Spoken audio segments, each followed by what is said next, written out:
सुप्रभात विद्यार्थियों आप सबका स्वागत है आपकी अपनी YouTube channel Hindi classes NCERT and RBSE for मेधावी कौशिक। विद्यार्थियों, मुझे पूरी उम्मीद है कि आप घर पे हैं, स्वस्थ हैं और आपका अध्यापन कार्य सुचारू चल रहा है। जैसा कि आपको विदित है, पता है, मैं आपको हिंदी पढ़ाऊँ। हिंदी के अंदर कोर्स बी और कोर्स बी क्लास कौन सी है? 10वीं क्लास। पाठ नाम कब क्या है? अब कहाँ दूसरों के दुख से दुखी होने वाले। क्या नाम विद्यार्थियों? अब कहाँ दूसरों के दुख से दुखी होने वाले।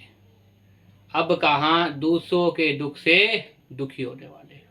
इसका एक भाग बनाकर मैंने अपलोड कर दिया है और मुझे पूरी उम्मीद है विद्यार्थियों कि आपने वो भाग देखा होगा, आपको समझ में आया होगा।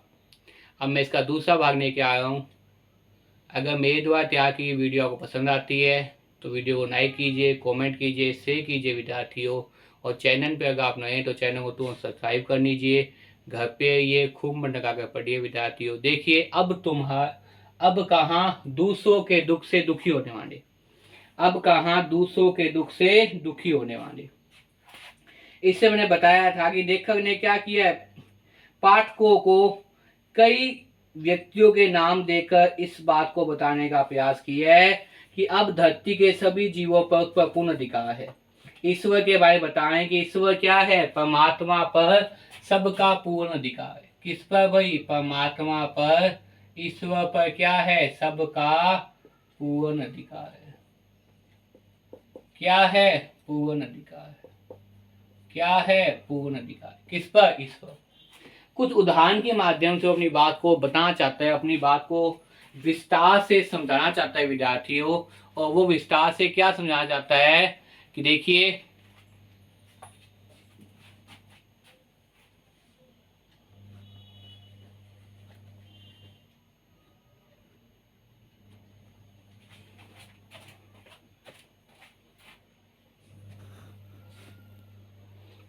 वो विस्तार से क्या उदाहरणों के माध्यम से बात बताना चाहता है।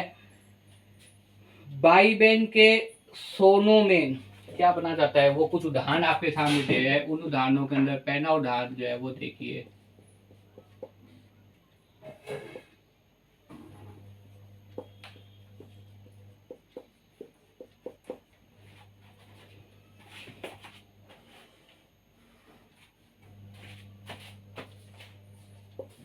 ये उदाहरण हमने दिया है, किताब का जिक्र किया है, साथ में जो किताब के अंदर जो पाठ है उसके बारे में बताया है कि भाई बहन के सोनों में अथवा कुआन के सुने मान, या क्या कह रहा है? कुआन के सुने मान अथवा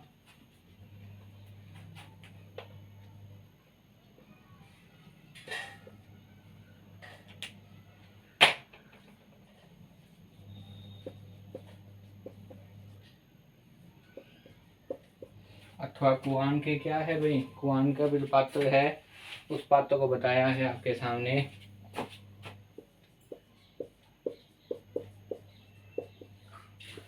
इन्हीं दोनों के माध्यम से अपनी बात वो बताना चाहता है लेखक कि अब कहाँ दूसरों के दुख से दुखी होना है। मतलब पहले थे संसार के अंदर, पहले ऐसे व्यक्ति थे जो संसार में दूसरों के दुख से दुखी होते थे। आज नहीं है वर्तमान के अंदर। इसलिए पाठ का नाम क्या है? अब कहाँ दूसरों के दुख से दुखी होने वाले। आज वर्तमान में तो दूसरा कोई दुखी है तो पास माना है, जो परिवार का सदस्य है या पड़ोसी है, वो तो पसंद होता है, खुश होता है कि हाँ ठीक है वो दुखी है। पहले जमाने के अंदर जो संसार था, उस संसार के अंदर ऐसे मानव थे, ऐसे मनुष्य थे जो दूसरों के दुख से दुखी होते थे। उनको खुद को लगता था ये दुख तो हमारा है, चाहे वो पड़ोसी का दुख हो, चाहे परिवार के किसी सदस्य का दुख हो। लेकिन आज वर्तमान में ऐसा नहीं है। इसलिए पाठ बता रहा है कि भाई बहन के सोनों में अथवा कुआन के सुनेमान सभी छोटे बड़े पशु पक्षियों से प्रेम करते थे। सभी क्या करते थे? छोटे बड़े पशु पक्षियों से प्रेम करते थे। सभी छोटे बड़े पशु पक्षियों से प्रेम करते थे। सभी छोटे बड़े पशु पक्षियों से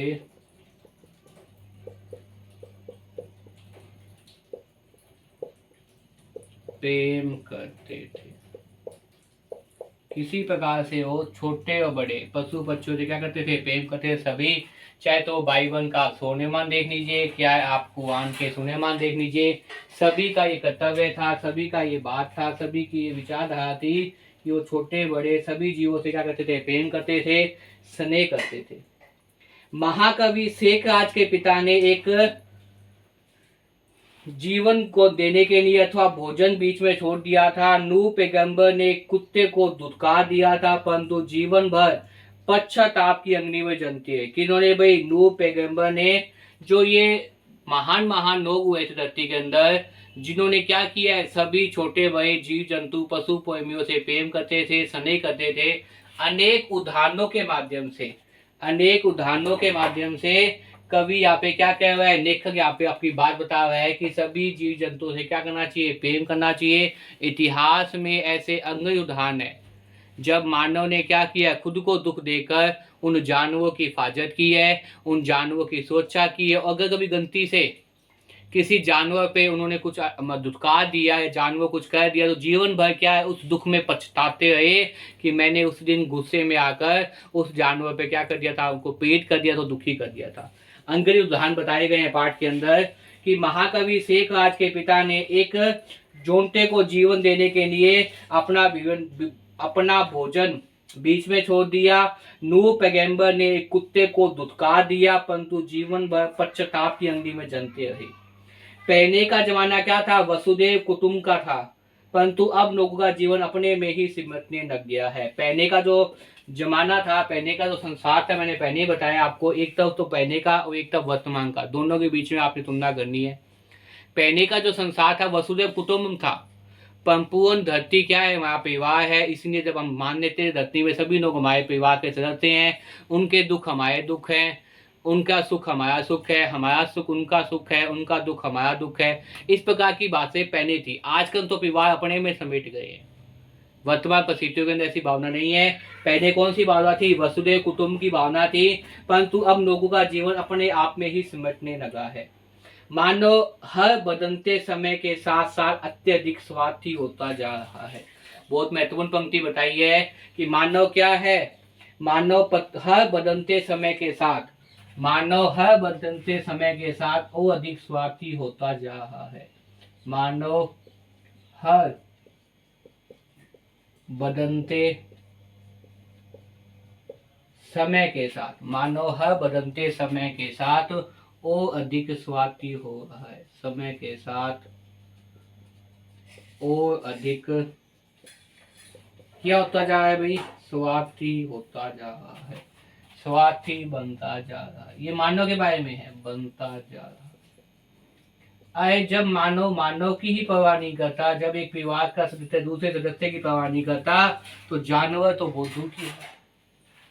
जब वो इंसान की परवाह नहीं करता, जानवर की परवाह कैसे करेगा, क्यों करेगा? जब इंसानों से मत तो नहीं है। वर्तमान मानव के लोगों को सिर्फ और सिर्फ अपने परिवार में समेट गए हैं। पहले वसुदेव कुटुंब की भावना होती थी, संपूर्ण परिवार के सदस्य अपने परिवार जैसे रखते थे। अब वो भावना तो पता नहीं कहाँ समाप्त हो गई। वर्तमान परिस्थितियों के अंदर तो मानव क्या हो गया है, बदलते समय के साथ वो अधिक स्वार्थी हो गया है। जब उसे मानवों की चिंता नहीं है, तो जानवर के प्रति तो वो अत्यधिक कठोरता हो जाएगा। ये अपने आप ही आपको समझ में आया है, लेखक कह रहा है ये तो बात में। मानव हर बदलते समय के साथ अधिक स्वार्थी होता जा रहा है। उसके द्वारा फैलाए गए प्रदूषण से अब प्रकृति की सहनशीलता भी समाप्त हो चुकी है। उसने जो प्रदूषण फैलाया है, उससे अब क्या हो गया, अभी प्रकृति की सहनशीलता भी समाप्त हो चुकी है। वह अब भूकंप, बाढ़, सूखा, अत्यधिक ताप आदि में अपने क्रोध का उफान प्रकट करती है। प्रकृति भी जब अपने आप में जो है वो, प्रकृति भी जब अपने आप में उफान आ जाती है, तो वो भी गुस्सा प्रकट करती है। किसके माध्यम से? प्राकृतिक आपदाओं के माध्यम से। चाहे बाढ़ हो, चाहे वो ज्वालामुखी फटना हो, भूकंप हो, चाहे वो अकाल हो, सूखा हो, ये सब क्या है? प्रकृति का क्रोध है। प्रकृति जब बहुत अधिक क्रोधित हो जाती है, तो मानवों को सजा देने के लिए वो ऐसी बीमारियां लेकर आती है, जिससे मानव को आभास हो कि हम वास्तव में मानव है, प्रकृति नहीं है। हमारे ऊपर भी एक सत्ता है, विश्व सत्ता जिसे कहती है, जो ईश्वर है, परमात्मा है, उसी के अनुसार हम चलेंगे। चाह कर भी हम कुछ नहीं कर पाएंगे। तो इसलिए यहाँ पे क्या बताया गया, ये बताया गया है कि प्रकृति भी भूकंप, बाढ़, सूखा, अत्यधिक तापमान बढ़ने से अपने क्रोध का उफान प्रकट करती है। लेखक को अपनी माँ की बातें याद आती है, किस प्रकार वे पेड़ पौधों, पशु पक्षियों को तंग न करने के लेखक को समझाती थी। उन्हें दुख देकर माँ की आंखों में करुणा बरसने लगती थी। लेखक को ऐसा लगता है कि अब ऐसे ही विचार वाले लोगों की संसार में है ही नहीं जो दूसरों से दुख से दुखी हो। लेखक को लगता है अब ऐसे विचार वाले लोग संसार में नहीं है जो दूसरों से दुख से क्या होते थे, दुखी होते थे। और लेखक को अपनी माँ की बात याद आती है। क्या बात याद आती है? ये बात याद आती है जब वो कहती थी जानवर की, पेड़ पौधों की हिफाजत करो, उनको तंग मत करो, क्योंकि यही क्या है, प्रकृति के आधारभूत स्तंभ है। अगर इन पर चोट करोगे तो निस्संदेह खुद पर चोट खाओगे। तो आज वर्तमान में प्रकृति क्या कर रही है? गुस्सा कर रही है, क्रोध प्रकट कर रही है। तो इसलिए पाठ का नाम क्या रखा उसने? अब कहाँ दूसरों के दुख से दुखी होने वाला। मुझे पूरी उम्मीद है विद्यार्थियों यहाँ तक ये पाठ समझ में आ गया होगा। अगर मेरे द्वारा क्या की वीडियो आपको पसंद आए तो इसे ज़्यादा लाइक कीजिए, कमेंट कीजिए, शेयर कीजिए विद्यार्थियों।